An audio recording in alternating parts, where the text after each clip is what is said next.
Seu serrote tá meio ruim, prende, desvia, exige muita força. Esse vídeo aqui é para você. Se ele tiver difícil de empurrar, vai cortando devagar, ou parece que você precisa fazer força demais, talvez o problema não seja o serrote e nem a técnica. Porque muitas vezes a gente pega um serrote novo ou antigo e ele chega mal afiado, com a geometria que não é adequada para o corte que a gente quer fazer. No corte longitudinal isso faz diferença, que é o famoso rip cut, né? Um serrote rip bem afiado trabalha quase como uma sequência de formões, formõezinhos pequenos, que cortam as fibras nesse sentido aqui, do comprimento, né? E quando essa geometria tá certa, o serrote que vai fazer o trabalho por você. Então, nesse vídeo eu vou mostrar como eu afio um serrote para o corte longitudinal, quais os ângulos que realmente importam e como que transforma um serrote que corta mal numa ferramenta eficiente. Parece meio abstrato quando a gente fala, mas é assim que funciona o serrote rip. Ele vai ser uma fileira de formãozinho minúsculo que vai arrancando lascas da madeira.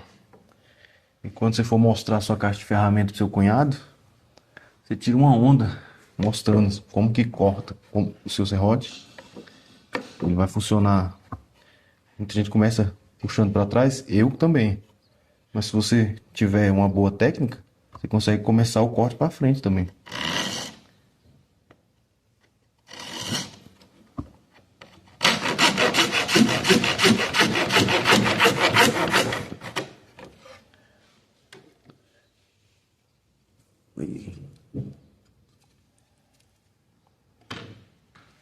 Isso vai funcionar para o serrote do maior até o menor. A geometria é a mesma.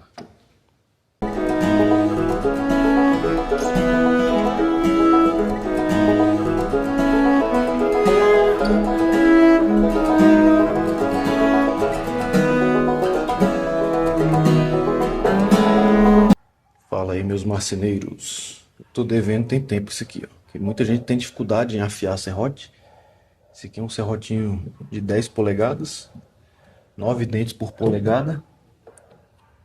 E eu vou mostrar como se afia de acordo com a literatura, né? O livro fala sobre serrote rip. Esse aqui é o formato ideal para um dente nessa proposta, para essa tarefa. Mas esse é o formato da serra de fita, né? Nos serrotes, o formato é esse aqui. E tem muita gente que acha que tem que... É engraçado isso, tem que destravar o serrote e depois travar de novo para afiar. Eu acho que isso é ruído na comunicação, porque o Rex Kruger e o Paul Sellers têm vídeos falando sobre isso, mas é porque eles compram um serrote moderno e ele vem travado demais. Então, para diminuir a trava, eles martelam de um lado e de outro, porque senão ele fica agressivo demais para a tarefa. Aí vamos lá. Como começa essa tarefa? Primeiro, eu gosto de pintar os dentes para conseguir enxergar o meu progresso. Se você já mexeu com serrotes usados, provavelmente já percebeu que é muito comum o serrote vir com uma barriga nesse sentido aqui. Por quê? Os dentes do meio vão gastar sempre mais do que os das pontas. Então, como esse é um serrote feito para encaixes, a ideia é que ele esteja bem reto em cima. E aí chama topejar isso aqui, né? Tem gente que faz uma ferramentinha, pega uma madeira, encaixa a lima dentro e faz um batentezinho a 90 graus. Eu costumo fazer na mão mesmo. Eu já vi até gente que tem essa ferramenta e não sabe nem para que serve. Opa.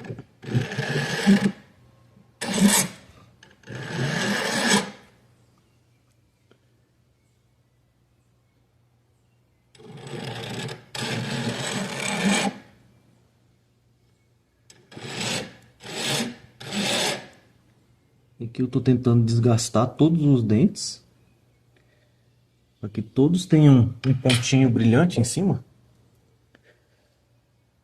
Aqui. Isso significa que estão da mesma altura. Agora eu costumo afiar o serrote nessa direção aqui. Então eu vou usar a lima daqui para lá. A lima de serrote é essa triangular. O pessoal costuma dizer que ela tem 3 quinas, mas isso é uma imprecisão. Se ela tivesse 3 quinas mesmo, se isso aqui não fosse arredondado, ela faria uma geometria imprópria para os dentes. Porque se tivesse uma quina mesmo, essa quina seria um ponto de fragilidade no dente do serrote. Qual lima eu vou usar? Para um serrote de 9 dentes por polegada, eu vou usar uma lima de 4 polegadas e meia. Que diferença isso faz? Se você usar uma lima que seja muito pequena, essa aqui, ó, dá pra ver que ela fica mais ou menos na metade da lima para dentro do dente. E a razão de ser disso é que se você usar uma lima que fique, por exemplo, se o meu dedo aqui fosse o dente do serrote, ele ficasse todo enterrado, ele tem um desgaste muito desigual. Assim, ela tem um desgaste mais previsível. E aí, quando você virar uma face da lima, ela vai estar cortando do mesmo tanto. Senão, essa aqui corta mais, essa aqui corta menos. E a geometria do dente é feita toda de uma vez. Você vai passando aqui, ele vai fazer a costa de um dente e a frente de outro. Qual o ângulo de afiação? O serrote rip é mais simples que o cross. Ele vai cortar como se fosse uma série de formõezinhos. Então, os dentes dele são retos nessa direção. A gente consegue isso fazendo com que a lima fique a 90 graus aqui, ou 0 graus, né? Depende da referência. E esse ângulo que eu falei é flim. A gente afia, eu não sei o nome disso em português, afia o serrote rip com 0 flim, sem curva nesse sentido. Eu vou usar essa lima maior para demonstrar o outro ângulo. Que aqui, se você... Aqui é muito comum no Brasil, né, o pessoal colocar a lima reta, mais reta aqui em cima. Isso vai fazer um corte menos agressivo. O serrote rip, eu quero que seja bem agressivo. Então eu vou colocar isso aqui reto em relação à lâmina. É como se a lima tivesse um pouquinho deitada para frente. E o que importa ser reto é aqui, ó. Essa face da lima vai ficar reta e fazer com que a geometria fique bem agressiva. O Paul Sellers costuma fazer aqui a figurinha do livro. Eu sei que eu poderia editar e colocar uma figura aqui, mas eu sou analógico. Esse aqui é o meu jeito de fazer. O Paul Sellers costuma fazer um ângulo diferente para ser menos agressivo na ponta e deixando mais agressivo ao longo do serrote. Eu não vejo razão de ser para isso. Para mim não faz diferença. Então afio sempre todos iguais.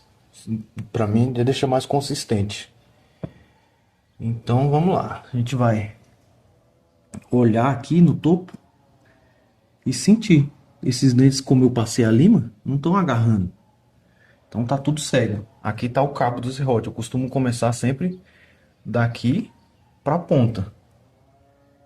E aí eu encaixo a lima do ângulo que eu falei. Esse aqui eu devia prender melhor. Espera aí um pouquinho. Vamos lá, com o serrote preso.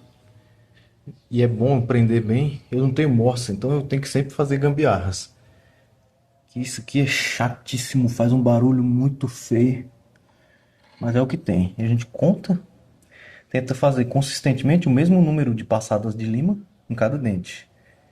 E o rip é mais fácil de afiar, porque por ter a geometria mais simples, você pode afiar ele de um lado só, que vai ficar tudo igual a geometria, né?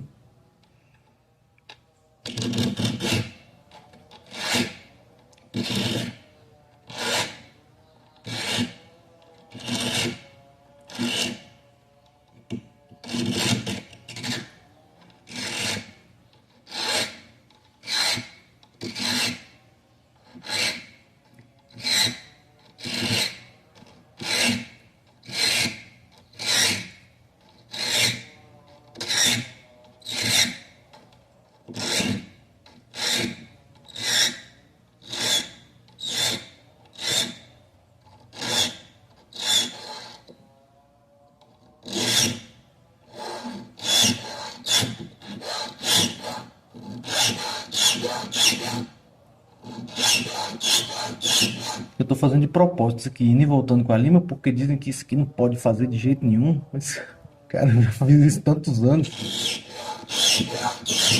que eu não achei diferença apreciável.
Beleza, agora é considerado também uma boa prática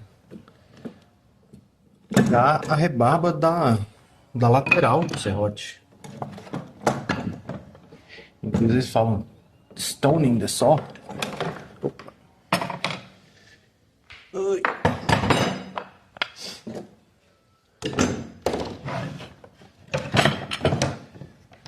E para isso a gente usa uma pedra de afiar. Como eu defendo muito, você pode usar só uma pedra. Eu peguei essa aqui de óxido de alumínio, 400. Essa aqui era do meu bisavô. E qual é o procedimento? Um pouco de óleo na pedra. E eu vou passar uma vez de cada lado. Opa, esse aqui não pegou direito. Só isso. E aí, a rebarba que ficou levantada aqui, se tiver ficado, vai sair. Tá bem travado ainda. Se precisar travar, eu gravo outro vídeo mostrando. Agora, esse aqui é um pedacinho que eu usei para testar meu outro serrote Costa.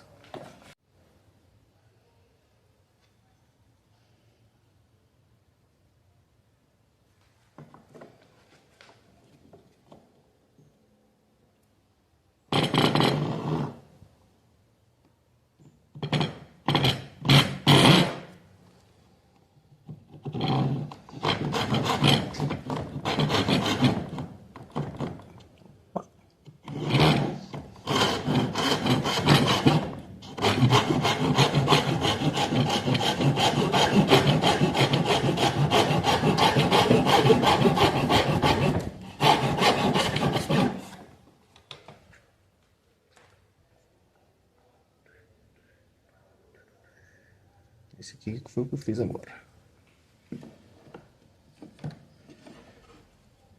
E vai cortar no outro sentido também. Vai ficar ruim.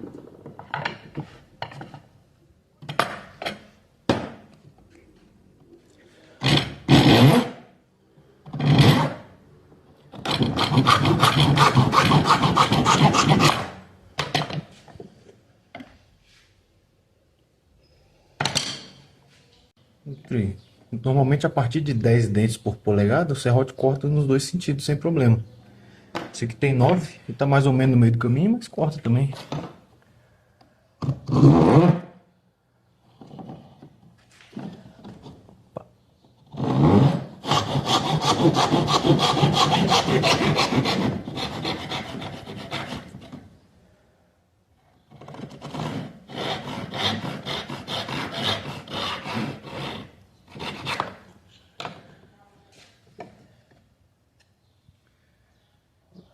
Forte.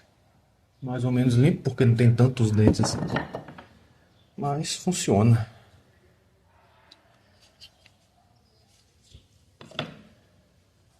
E quando precisar, eu uso esse tipo de travadeira aqui. Eu acho esse aqui vantajoso. Que ele tem essa bigorna. E a literatura diz que o ideal é a gente travar só o terço superior do dente. Então, essa bigornazinha ela é escalonada, né? Então, quanto menor o dente, menos ela trava. Menos profunda ela trava aqui, né? Até isso tem especificações. Tem gente que trava com chave de fenda. Tem gente que trava batendo um saca-pino, batendo prego, batendo parafuso limado. E tem gente que tenta afiar serrote com a lima que tem realmente aqui nas quadradas. Se você fizer isso, provavelmente você vai gerar um ponto que pode ter uma fratura no seu serrote. Então, se você gostou dessa informação, se inscreve aí no meu canal, que ainda tem muita coisa para falar. Os guerreiros que ficaram aqui até o final, eu vou mostrar um pouco melhor as limas. Essa aqui tem 7 polegadas, é a que eu uso para o meu serrote maior. Essa aqui é intermediária, tem 4,5. Ela serve para esse serrote aqui. E para o meu mais fino, que tem 15 dentes por polegada, eu uso essa aqui, extra fina. Parece besteira, mas faz diferença sim na prática. Ó, fina e extra fina. E a dica bônus: se você quiser destravar o serrote, não precisa necessariamente bater. Às vezes um serrote está muito travado de um lado, ele tende a inclinar para aquele lado. Você pode pegar uma lima e correr ela no lado que você quiser tirar a trava, algumas vezes, e testar. Vou fazer só com a pedra também. Isso é comum. Passa a pedra de afiar no lado que está mais travado para tirar um pouquinho e o serrote vai cortar reto.